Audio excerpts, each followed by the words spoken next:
For a while now, Star Wars has had a director problem, and we're seeing that even in the newest reports that Dune director Denis Villeneuve, did I say that right? Guys, I practiced that so much. He's saying he will never direct Star Wars, and you have to hear why. Now, disagreement in the Star Wars fandom is nothing new. People have strong opinions about movies and films and TV shows and books, so that's nothing new. Not to mention, there's been a string of writers and directors who have left Star Wars projects because Disney is quite impossible to work with, which means when you're looking at good directors or good writers who want to work on something, they don't want to get a whole bunch of notes and changes and reshoots and all these other meddlings from up on top into their projects. But that's not really why Denis has said no Star Wars. Now, Denis Villeneuve is the director of the Dune trilogy, which has been fantastic, and it's brought many folks to say, well, you've been a fan of Star Wars, why not come on and do a Star Wars project? But he explains why he'll never do that. So here's the article from The Independent. It says, Denis Villeneuve explains why he's not interested in directing Star Wars film despite once being obsessed. Here's what he says. In a podcast appearance, the celebrated filmmaker explained that he believes the franchise got derailed in 1983 with Richard Marquand directed Return of the Jedi. I was the target audience. I was 10 years old. It went to my brain like a silver bullet. I became obsessed with Star Wars. I mean, The Empire Strikes Back is the movie that I anticipated the most in my life. I saw the movie a billion times on screen. I was traumatized by The Empire Strikes Back. I adore Star Wars. The problem is that it all derailed in 1983 with The Return of the Jedi. It's a long story. I was 15 years old, and my best friend and I wanted to take a cab and go to LA to talk to George Lucas. We were so angry. Still today, the Ewoks. It turned out to be a comedy for kids. Star Wars became crystallized in its own mythology, very dogmatic. It seemed like a recipe, no more surprises. So I'm not dreaming to do a Star Wars because it feels like code is very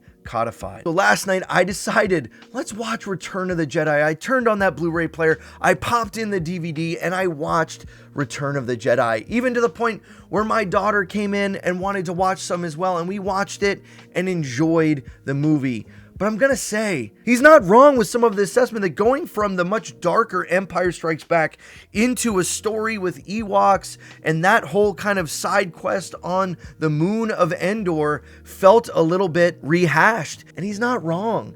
I think there's some elements of Return of the Jedi that just aren't great. It's probably the weakest of the three original trilogies, but it's still a good movie. It's still something that was enjoyable. I mean, just take a look at this graph. I think it holds true depending upon what age you were when you saw Star Wars, and particularly Return of the Jedi. You might have a very different view of Ewoks. And obviously, the younger that you were when you saw it, you probably had less of a problem with it. I can see how someone coming from Empire Strikes Back, where that rocked their world, that traumatized them, as Denis says, that it rocked them to the core of what happened. That movie flipped everything upside down. And then you come to this much more lighthearted, yes, more built for kids, and it kind of launched into what eventually would be the prequels, which it really was made more for a kid audience. Part of the challenge in that is you make fans and you connect with an audience at a certain age, but then you just keep trying to go back to that same age. And I think if there's one thing to be said that George Lucas maybe could have done a better job of, it's realizing that it's not just about kids. Here is where a much deeper conversation could probably be had about Return of the Jedi and the impact that Return had on the rest of Star Wars going forward, that the merchandising and the productions and all of the things that came after really influenced what happened, some in the prequels themselves. And so for Denis to walk away from Star Wars and say it's too dogmatic to write a story in, I think there's some element of truth in that. However, we've seen things like Andor by Tony Gilroy be written and push the envelope, living within the bounds of what we see Star Wars to be.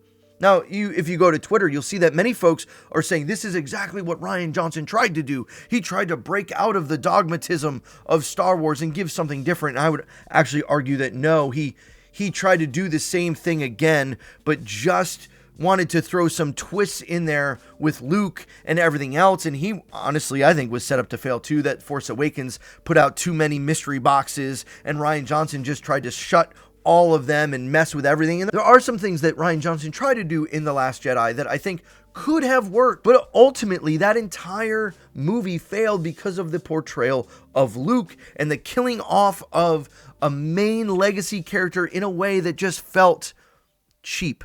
It felt like it didn't land. It felt like it didn't work. And so, yes, there is a dogmatism to the mythology of Star Wars because it has been such a big thing for so many people. This is exactly why I think to make more movies in the Star Wars universe, we have to get away from the Skywalker saga. Imagine if Denis was doing the Dawn of the Jedi type movie, or if he was doing a movie hundreds and hundreds of years in the distance post Skywalker, Rey Palpatine stuff. I think there's space. I think there's space to do something interesting and creative and new in places like that. But to do something connected to the Skywalkers, he's right.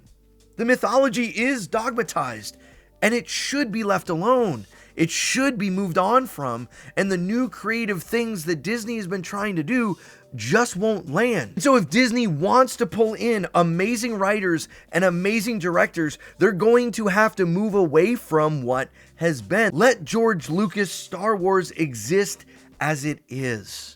Don't worry about just pulling in things from EU and continuing those stories. Why not expand it and go further? And again, folks are going to say, well, that's exactly what The Acolyte tried to do.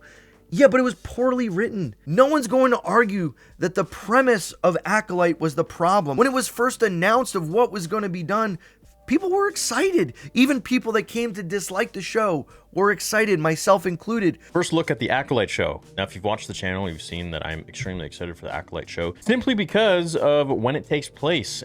But if you're going to do things that are the lead up to the prequels or the lead up to things like that, you do have to stay within those dogmatic bounds of Star Wars. If you want to do something that is bigger and larger and surprising, you have to get further away from it. And that's the issue. So, if we're looking for good directors and good writers to be a part of Star Wars Disney, you have to let them cook outside of the guardrails that have already been established. And the only way to do that is to get further away from the IP that you've purchased, further away from Luke Skywalker and Rey Skywalker. Stop trying to create more from it, and maybe, just maybe, we can get some amazing written and directed pieces of film that will stand the test of time like we have seen in that original trilogy.